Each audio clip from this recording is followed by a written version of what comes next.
Guys, click the record button. Okay. Yo, what up? My name is Andrew Marquez. I played Life Ymir for the regional. Yeah, it went obviously really well. I got top 16. What was your record in the event? In Swiss, I went 6-2. Okay. I had a tough time against Ryukyu. Actually, was really tough. VME is a crazy card. Yeah. Yeah. All right, buddy. Let's jump into it. Absolutely. So I started with a very cookie cutter card, dual needle lunge. Obviously, clearing your card pool is insane, but specifically, I wanted to play it because losing 3 life is perfect, especially whenever your opponent doesn't hit you.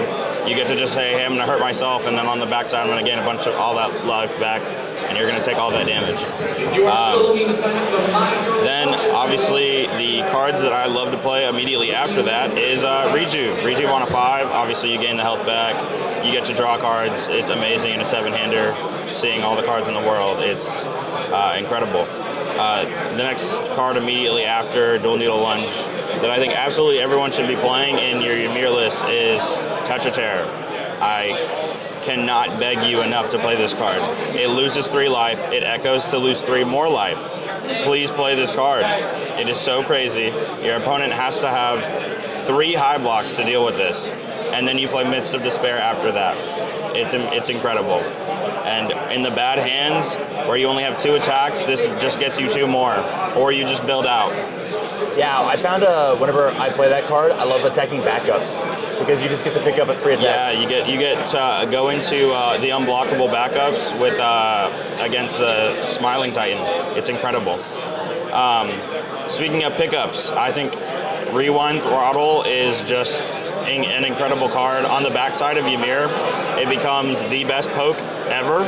It's a 7 speed for question mark damage, and you get to selectively commit their speed reset like Pageant Queens and everything like that. It's been amazing all day. I would not play less than 4. Another pickup target is obviously the new secret rare of the set, Midst of Despair.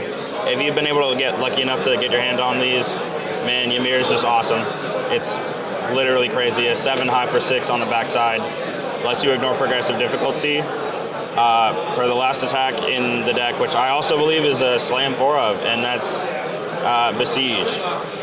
My opponent literally, I don't think I went against anyone that full blocked this outside of my round 1 opponent, and that was it. Everyone else was half blocking this. The only mid block that's a 3 difficulty that anyone is playing and keeps remotely in their hand, but not really in their hand, of course, is Combined Firepower. That is the only card in the set that I've found that people can easily block this. Outside of that, they're always taking half, and the Ymir damage bump is too much at the end of the string. Speaking of the Ymir damage bump, I could not imagine playing Ymir without the life gain cards, of course, to give you more damage bump. Starting with 4 Cardwell loading. Obviously, the card's incredible. It re-readies itself, so there were times where I actually didn't even use the damage bump because I had like 3 Cardwell loading, so I just used it as a foundation that kept re-readying itself. And the Ymir damage was enough, so I didn't really have to use it. But the fact that it re-readied itself came up a lot, actually. The next life gain card that I was playing was Shameless Haggler at 4. So the main reason why I'm playing 4 is because it could be 2 different instances of life gain. Obviously drawing a card and filtering a card, or it just gives you a life, re-readies your Cardwell loadings, and whenever you discard a card, that's your discard outlet for Rejuve Smash to get a free momentum, so that's awesome. The life symbol specifically gets to obviously build a turbo wall. So to build a bunch of foundations.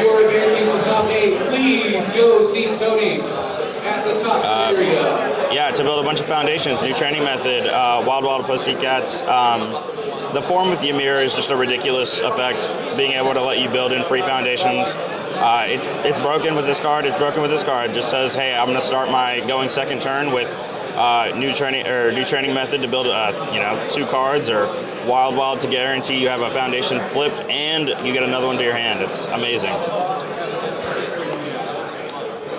For the aggro of the deck, and a little bit more life gain actually, was 4 Mortal Shapeshifter. I cannot imagine a world where I also run less than 4 of this card. every time you destroy foundation, you get to gain a health. In Ymir, that is beautiful. You just allow your opponent to hit you, and as long as the momentum is not too bad of a punishment for you, you get to just heal it all back. And on the backside, you end up dealing at least 20 damage with every move, 10 damage with every move, and even then, you're just, if every damage is 10 move, you only got to hit 3 times and they're dead. Speaking of the foundation destruction, the cards that I really wanted to play, obviously because they deal with life gain, was Nejire-chan of the big 3 and full on attack mode. The main reason why Nejire-chan, it just felt like people were blocking too much, so I kind of wanted to give them a punishment for that, being Nejire-chan. And the split between the two just felt right. I didn't really want 4 and 1 or anything like that, but yeah, it worked out great. I wouldn't change that. Obviously, the deck so far has been like all gas, so I wanted a little bit of speed hate because the format is obviously pretty fast. So I played the one evading copy as like the speed hate of the deck, the block tricks.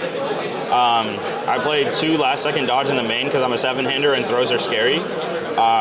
Colossus attack, like the Colossus Titan attacks is like no joke at all. Very terrifying card. But the real speed hates that have come in handy a lot have actually been Fast Friendship and Resting Up. I like the 2-2 split. The main thing that comes up with Resting Up is Ymir on the backside committing for -3 speed and then resting up for -3 speed. You lost 2 things to commit, but they lost 6 speed, and that's just incredible. Pretty good. Yeah. And lastly, the zeros of the deck. I kind of just played, in my opinion, the amazing blocks, right? Like 4 of number 10. I played 4 of the syndicate targets. Afraid of the all lows and the others, but the 2 surprising skill just came up. To be honest, I was really afraid of Chimera Kraken because I think that card's so real, and I was lucky enough to not see it, but I would never play less than 2 of this card in the deck. I don't think you can afford to not. I love that. Yeah. Yeah, I think our lists are really similar, but I think yours is more streamlined with the numbers. I think my deck was a little bloated. Yeah, I wanted to play as close to 60 as possible because obviously that gets you into your consistent times where you see the 2-card combos almost of Dual Needle and Tetra Terror, Dual Needle, Rejuve.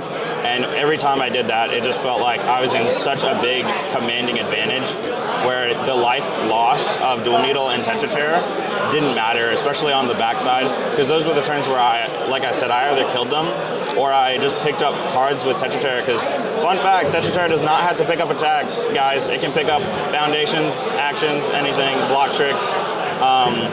In the game, in the Swiss, I picked up evading copy against my Smiling Titan opponent, and they were like, wow. And I was like, that's pretty good. Yeah. Let's talk sideboard. Yeah, so for the side deck, again, I played 1 more of the surprising skill. I was very scared of, Chimera Kraken. I think it's crazy. I played 2 Cooperation Offer. That was just a side deck, numbers thing to side out the last second dodges if my opponent wasn't on throws. This was just a better speed hate card. And sometimes the commit, if this card or this attack was played from anywhere other than the card pool, it comes up with giving Tetra Terror 2 more damage. So it was just what felt like the best option. Now for my opinion, the Spice. So the lovely tech was 2 recovery time for Smiling Titan. Every time that I was going against Smiling Titan, it felt like I had to hold a bunch of cards because Ravages of War is a insane card. Yeah. So whenever I would hold a high block, and then they would just rip it out, or have to hold multiples, it just felt like I couldn't do as much. And so instead of having to hold off on being able to put the pressure on them, I figured this just helped me put as much pressure as I wanted. It also helps with Tri-Gravity Beam whenever you're going into that. It's really nice because it just says if it's removed from your hand, not to the discard. So it comes up a lot. The other amazing card that I wanted to play in the action slot in the side was Wound Restore. So the first enhance is giving you 5 life, which is obviously amazing. That let me live a few turns, actually, but more importantly, the second enhance is actually if your attack deals damage, then it deals 4 more. So since they lose 4 more health, it is not plus 4 damage. It's just a 4 burn, and it can kill them. And so, as I was talking about earlier with my Besiges, oftentimes getting half blocked by 3 lows or 3 highs, this just says, hey, my Besiege hit you for, 8 on a half block. Actually, now it just hit you for 12 and you're dead. And that did happen to me in Swiss, and that came up a lot, actually. I think I killed 2 different people and won 2 different games off of this card. Think about mainboarding it? I would say that if there was an action to mainboard, this would absolutely be it in Ymir. And I definitely will be doing testing to see how it feels with it, if I can cut down on anything at all. The last card in the side deck that actually didn't come up because I think this deck is running a terror, but 3 Jaw Titan attacks. I really wanted to respect the mirror match, and I did not see any Ymirs, so it literally never came in all of Swiss or Top Cut, but I think it's kind of a mandatory 2 to 3 of. Moving on, it'll probably just be a 2 of, and this will be a flex spot to play whatever I want. Probably another surprising skill whenever Paul Phoenix comes out. Sure. But yeah, that's the list. What's the attack that you would side out for the Jaw in the main board, if it happened? Yeah, so if it happened, the deck's actually built to not have that many low blocks on purpose, because I felt like oftentimes the format is just very hedged towards not having that many lows. It does have, I think, about 17 low blocks in the main out of a 63 card list. So the low blocks that you were holding were always Syndicate target, of course, being the main one. But the main side out was usually probably 1 Rejuve, 1 Tetra Terror. Or it was 2 Rejuves and just staying with 1. Because if I needed to put the whole 3, it would be like a mix of the 1 Rejuve, probably 1 Tetra Terror, and 1 Dual Needle for the full 3 of. But just because the low blocks in the attack lineup are Dual Needle and Tetra Terror, so it fits the low block. But if Rejuve Smash, defensively and offensively, it feels like if it comes up just 1 time in the match is over. Love it. All right, man. Shout outs. Any shout outs you want to give? Yeah, actually, shout outs to the people out in North Carolina. That's where I'm from. In the Charlotte-ish area, if you guys know where that is. We don't have that big of a locals, but we're doing fine. We're obviously getting stuff done. Shout out to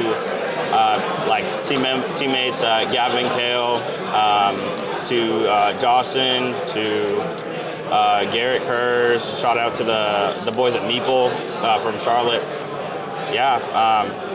Through all that testing and stuff like that, shout out to, oh my gosh, through Jacob and Drew, actually. They helped me a lot with the Smiling Titan and the Ghidorah matchup.